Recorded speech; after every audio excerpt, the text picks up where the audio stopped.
అయితే ఇందాక మనం చూసుకున్నట్టయితే ఇంకో ఇంటికి వస్తే ఇక్కడ పాపం వాళ్ళు ముసలి వాళ్ళే ఉన్నారు, వాళ్ళ ఇల్లు కష్టపడి కట్టుకున్నారు, అది కాస్త నిన్న వర్షాలు ఏదో మొన్న కొట్టిన వర్షానికి వాళ్ళ ఇల్లు కూడా కూలిపోయింది. మరి వాళ్ళ పరిస్థితి ఎవరు చూస్తారనేది, వాళ్ళు ఎవరిని ఆదుకుంటారని చెప్పేసి వాళ్ళు గోడును వ్యక్తం చేస్తున్నారు. మరి మాట్లాడదాం వాళ్ళతో పాటు కూడా ఒకసారి. అమ్మ ఏం పేరమ్మా మీ పేరు? నా పేరు ఇదమ్మ అండి. ఈరమ్మ. ఇదమ్మా ఇదమ్మా ఇదమ్మా ఈదమ్మా. సో ఏంది మరి మీ ఇల్లు కూలిపోయింది అది మొన్న? ఇల్లు మొన్ననే వాన వచ్చినప్పుడు కూలిపోయిందండి. 5 ఇంటప్పుడు నీళ్ళు పడ్డాయి. ఈ పక్క మట్టోళ్ళు వచ్చి లేపుతూనే మేము లేచిన, లేకపోతే అలానే కూలిపోదు. మేము ఇంట్లోనే ఉన్నాం సారు, ఇంట్లోనే ఉన్నాం. పక్క మట్టోళ్ళు ఉండి నీళ్ళు ఇల్లు చుట్టూ నీళ్ళు తిరిగినాయి, ఇంట్లో కూడా వచ్చినాయి. మేము చూసుకోలే, పండుకొని నిలబోయేవాళ్ళు. అప్పుడు 5 అవుతుందండి, 4, 5 అవుతున్నాలే. ఇంకా టైం గిట్ట ఏం చూడలేము మేము.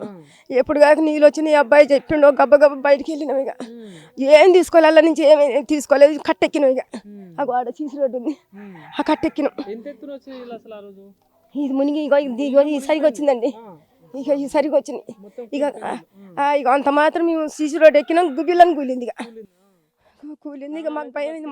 మా ప్రాణాలు అయితే దక్కినాయి సార్. మీరు ఏమన్నా చేయరు కానీ నాకు మాత్రం ఇల్లు కావాలి. నాకు ఆస్తులు వద్దు, పాస్తులు వద్దు. మేము పోతున్నా పూట వెళ్తుంది, లేకపోతే లేదండి. మమ్మల్ని ఆదుకుంటూ వాళ్ళు కూడా ఎవరు లేరు సార్. నాకేమలేదండి, నాకు ఇల్లు కావాలి. నాకు పక్క 2 గదులు అయినా ఏం లేదు కానీ నాకైతే ఇల్లు అయితే కావాలి. నా పరిస్థితి ఉంది. వర్షం పడ్డా కూడా మీకు ఇక్కడ లేదు? లేదు, ఎక్కడైనా లేదు. ఇప్పుడు అన్నారు మా వాళ్ళ ఇంట్లో కిరాయికున్నా. ఇప్పుడు నేను మాక 3 బిడ్డలు అయితే పెళ్లిళ్ళు చేసినండి. ఒక కొడుకుంటే ఆయన అత్తగారింటికి వెళ్ళిపోయిండు. ఇదంతా కూలిపోయింది రాయి అంటే వచ్చిండు, చూసిండు.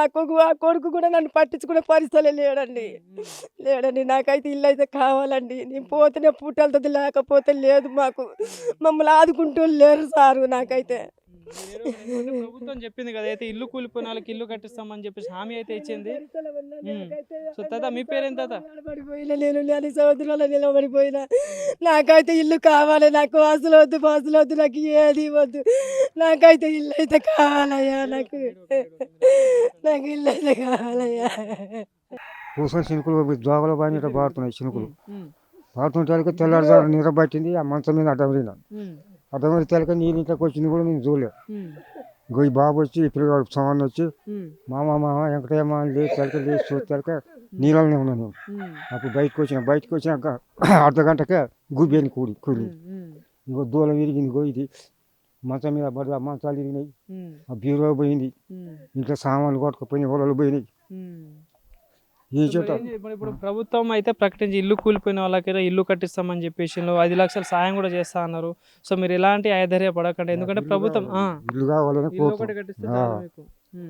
సో చూసారు కదా. సో ఇక్కడ చూస్తుంటే పరిస్థితి, వాళ్ళు ఏడుస్తుంటే, వాళ్ళ బాధతో చెప్తుంటే అంటే నాకే బాధ వేస్తుంది. ఎందుకంటే ఇలాంటి పరిస్థితి ఎవరు ఊహించరు. ఎందుకంటే దీనికి ప్రభుత్వం కఠిన అంటే దీని మీద ఆంక్షలు తీసుకొని వాళ్ళకి ఎలాంటైనా న్యాయం చేస్తే బాగుంటుందని చెప్పేసి గ్రామస్తులు అందరూ అడుగుతున్న పరిస్థితి కనిపిస్తుంది. ఎందుకంటే గ్రామం మొత్తం నీళ్ళతో మునిగిపోయి ఇల్లు కొంతమంది ఇప్పుడు చూశారు కదా, ఇల్లు కూలిపోయింది. ఎందుకంటే వాళ్ళు ఇంకా ఇంట్లో మా ప్రాణాలు అయితే కాపాడుకోగలిగాం, కానీ ఇల్లు పోయినా మళ్ళీ కట్టుకోవచ్చు, ఏదో గవర్నమెంట్ ఇచ్చినా మేము తీసుకుంటాం, కానీ మా ప్రాణాలు అయితే కాపాడుకోగలిగాము. మా ప్రాణాలు కాపాడుకున్నాం కాబట్టి సో ప్రభుత్వానికి ఏం రిక్వెస్ట్ చేస్తున్నామంటే, ఏదైతే ఈ గ్రామంకి వచ్చి అధికారులు వచ్చి ఎంక్వైరీ చేయండి, ఎవరెవరికి ఏమైందో ఎంక్వైరీ చేసి వాళ్ళకి సంబంధించిన ఆ వస్తువులు కానీ వాళ్ళకి సంబంధించిన ఇల్లు కానీ ఏదైనా ఉంటే వాళ్ళకు కేటాయించండి. ఎందుకంటే మీకు ఓట్లేసి గెలిపించిన ప్రజలు వీళ్ళంతా, ఎందుకంటే వాళ్ళకి ఆపద వచ్చినప్పుడు మీరు కాపాడుకోవాలి కదా. సో అయితే వాళ్ళకి కాపాడుకుంటే రేపటి రోజు మళ్ళీ ఎలక్షన్స్ వచ్చినా మీకు ఓటేసి గెలిపించుకుంటారు. ఎందుకంటే మిమ్మల్ని ఇక్కడ ఎందుకంటే ఖమ్మం జిల్లాలో 3 మంత్రులనే గెలిపించారు ఇక్కడ స్థానిక ప్రజలు. సో మరి ఆ 3 మంత్రులు కూడా వీటన్ని మీద దృష్టి పెట్టి ఇక్కడ ఎవరైతే నష్టపోయారో ఆ నష్టపోయిన వాళ్ళందరికీ కూడా ఇల్లు పోయిన వాళ్ళకి ఇల్లు కానీ ఏదైతే వస్తువులు పోయిన వాళ్ళకి వస్తువులు ఏదైతే ఆర్థిక సహాయం చేసి వాళ్ళని కాపాడుకుంటారని కోరుకుంటున్నాం మేము.